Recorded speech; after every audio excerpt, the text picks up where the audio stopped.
मोहन यादव जी, हमारे मुख्यमंत्री जी आज हमारे बीच में हैं और अभी ज़्यादा दिन नहीं हुए हैं, उन्होंने ऐसे निर्णय लिए हैं जो ये साबित करता है कि वो ज़मीन से जुड़े हुए नेता हैं, गरीबों की तकलीफ और उनकी समस्याओं से वो वाकिफ हैं।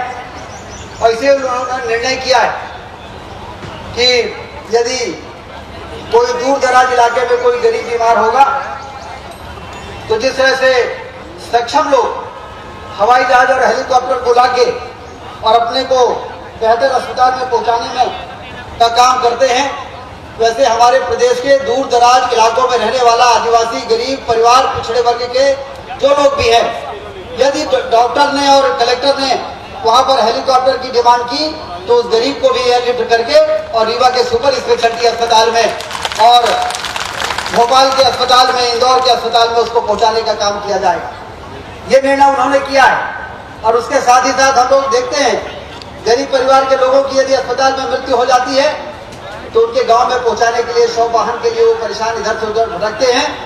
ऐसे लोगों को अस्पतालों को निर्देश दे दिया, नगरीय निकायों को निर्देश दे दिया कि शव वाहन कॉन्ट्रैक्ट पर लो और ऐसे परिवार के लोगों को उनके बॉडी को, उनके पार्थिव शरीर को उनके घर तक पहुंचाने का काम करें। ऐसे मुख्यमंत्री आज हमारे बीच में हैं, उनका अभिनंदन करते हुए हम लोगों को बड़ी प्रसन्नता है। आप सबसे निवेदन है कि दोनों हाथ ऊपर उठाकर जोरदार ताली बजाकर उनका स्वागत करें।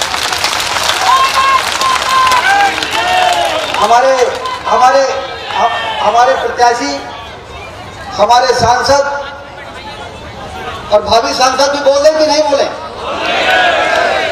भावी सांसद है ना? ऐसे हमारे आदरणीय जनार्दन मिश्रा जी, जिन्होंने 10 वर्ष के अपने सांसद के काल में, तो सांसद जी को इस बात के लिए हमें धन्यवाद देना चाहिए कि जब ये सांसद बने थे तो रीवा से 3 ट्रेनें चला करती थी और 10 वर्षों के सांसद के कार्यकाल के बाद आज रीवा से 14 ट्रेनें चल रही हैं। इसका श्रेय सांसद जी को नहीं देंगे तो और किसको देंगे? रीवा से सिंगरौली रेलवे लाइन, जो हम लोग जब कॉलेज में पढ़ते थे तब से सुनते थे कि रीवा से सिंगरौली की रेल लाइन बन जाएगी तो हमारा विंध्य क्षेत्र पूर्वोत्तर राज्य से और कलकत्ता से जुड़ जाएगा, मुख्य धारा में आ जाएगा, यहाँ उद्योग आने लगेंगे, यहाँ पर विकास, व्यापार बढ़ेगा। भाग्य रेखा है ये हमारी सिंगरौली से, ललितपुर से सिंगरौली की रेलवे लाइन। लेकिन इतनी सरकारें आई और चली गई, 40 साल 50 साल हो गए इस योजना का प्रारूप बनाए हुए, लेकिन उस योजना पर पहली बार बजट मिला तो जब सांसद गणेश सिंह जी सतना से सांसद हुए, आदरणीय जनार्दन मिश्रा जी रीवा से सांसद हुए, रीति पाठक जी वहां सीधी से सांसद हुई, तो उन्होंने इतना बजट मोदी जी से मंजूर करा के दिया कि दिन रात काम चल रहा है। सुरंग बन गई है, छुरिया घाटी में सुरंग बन गई है रेलवे वाली, और रीवा से गोविंदगढ़ की ट्रेन शुरू होने वाली है।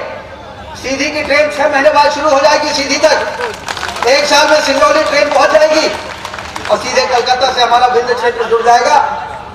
इस काम के लिए जनार्दन मिश्रा जी को श्रेय नहीं देंगे तो और किसको देंगे? मिलना चाहिए कि नहीं मिलना चाहिए? रीवा का हवाई अड्डा 1 महीने के बाद शुरू होने वाला है। कोई सोच सकता था जब पहली बार हम लोगों ने कहा कि रीवा में हवाई अड्डा चाहिए तो चाहे भोपाल के अधिकारी हो चाहे दिल्ली के अधिकारी हो कहते थे कैसी बात कर रहे हैं, रीवा में हवाई अड्डा, रीवा में क्या पोटेंशियल है? लेकिन आज वही लोगों की भाषा बदल गई। एयरपोर्ट अथॉरिटी वाले लोग कहते हैं कि 5 सालों के बाद इंदौर के बाद सबसे बिजी एयरपोर्ट यदि कोई होगा मध्य प्रदेश का तो हमारे रीवा का एयरपोर्ट सबसे बिजी एयरपोर्ट होगा। इतना पोटेंशियल है।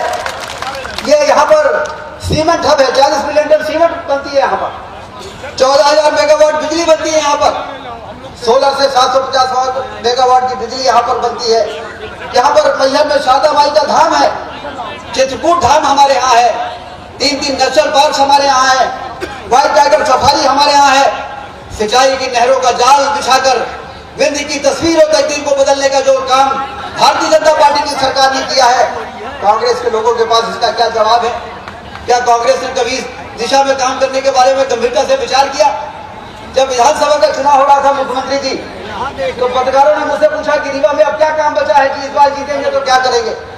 तो हमने कहा था कि अभी 3 लाख एकड़ में सिंचाई का पानी पहुंचाया है, 2 साल के अंदर 6 लाख एकड़ में सिंचाई का पानी का विस्तार कर देंगे और 5 सालों में 9 लाख एकड़ में पानी।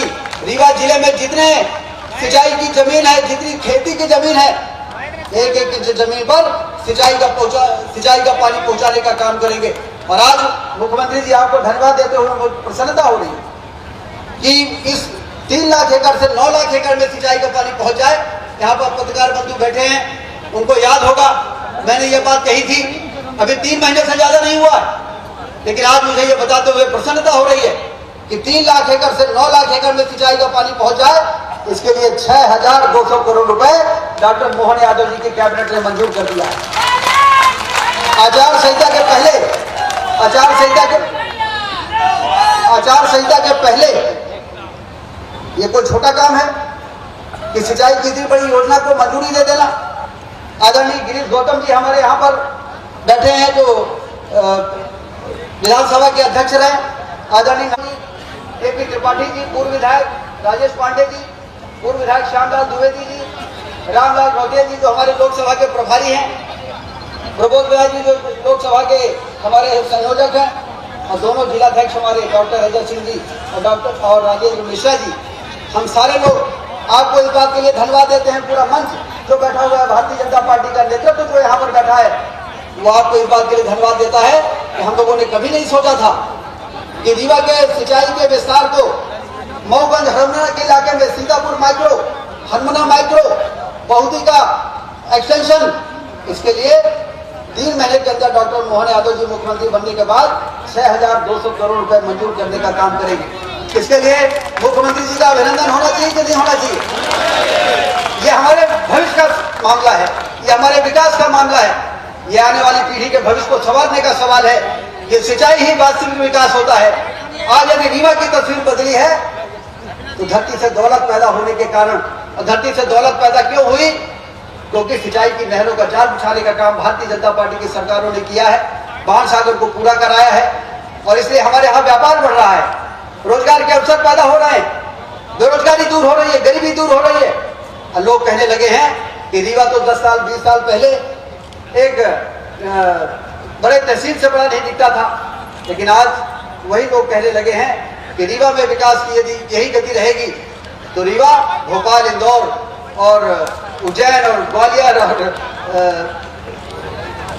जबलपुर का मुकाबला करेगा। तो इसलिए और ये जो गोरुवन के बात है, एहू खातिर बसावन मामा में 10,000 गायन के हम गौशाला बनाए हैं, दिखे हैं कि नहीं दिखे? ये बेसहारा गायों के यदि समाधान है, तो समस्या है, तो उसका समाधान भी भारतीय जनता पार्टी की सरकार ने दिया है। आप सब अपना आशीर्वाद दीजिए। एक बार फिर से जनार्दन मिश्रा जी को रिकॉर्ड वोटों से चुनाव जिताइए। रीवा को हिंदुस्तान का सबसे बेहतर इलाका बनाने का, सबसे बेहतर जिला बनाने का, विंध्य क्षेत्र को आर्थिक रूप से समृद्ध बनाने का काम डॉक्टर मोहन यादव जी के नेतृत्व में हम सारे लोग करेंगे, ये आपको आश्वस्त करते हैं। तो सारे लोग मुख्यमंत्री जी को ये आश्वस्त कर रहे हैं कि नहीं कर रहे हैं? रीवा से चिंता मत करिए। जितने वोटों से 3,12,000 वोटों से जनार्दन मिश्रा जी को सांसद पिछली बार हम लोगों ने बनाया था, अब तो रेलवे लाइन का काम बहुत बढ़ गया है, अब तो हवाई अड्डा भी बन गया है, अब तो सिंचाई के लिए भी 3 लाख से 9 लाख एकड़ के लिए बजट मिल गया है। तो इस बार क्या इरादा है? 5 लाख। हाँ भाई, काम हुआ है तो फिर काम का परिणाम भी, प्रतिफल भी, प्रतिशत भी रीवा की जनता देने में बड़ी खुले दिल की है। 2018 में आपको याद होगा 30 में तो 24 सीटें विंध्य क्षेत्र ने भारतीय जनता पार्टी की झोली में डाली थी, और इस बार कितनी डाली है? 30 में से 25 सीटें भारतीय जनता पार्टी की झोली में डाली है। तो रिकॉर्ड वोटों से जनार्दन मिश्रा जी को सांसद बनाकर हम संसद में भेजें, और डॉक्टर मोहन यादव जी के और नरेंद्र मोदी जी ने जो काम किया है, उनके हुए मामले को सुलझाया है नरेंद्र मोदी जी ने। धारा 370 समाप्त करके और अयोध्या में भगवान राम का मंदिर बनाकर, सबूत नरेंद्र मोदी जी के पास वो क्षमता है कि देश के उलझे हुए मामलों को सुलझाकर गरीबों के कल्याण की योजनाओं को आगे बढ़ाने की क्षमता नरेंद्र मोदी जी के पास है। तो नरेंद्र मोदी जी के हाथों को मजबूत करने की जरूरत है कि नहीं जरूरत है? नरेंद्र मोदी जी के हाथों को हम मजबूत करेंगे तो नरेंद्र मोदी जी भारत को विश्व गुरु के स्थान पर ले जाकर पहुंचाने में सफल हो जाएंगे। इसलिए आइए, इस देश के लिए, इस भविष्य के लिए हम जनार्दन जी को सांसद बनाएं और मोदी जी को तीसरी बार प्रधानमंत्री बनाने के लिए दिन रात एक करें। यही आप सबसे निवेदन है। सारे लोग इसके लिए तैयार हैं, तो एक बार जोरदार भारत माता की जय का नारा लगाइए। बोलिए भारत माता की। बहुत बहुत धन्यवाद।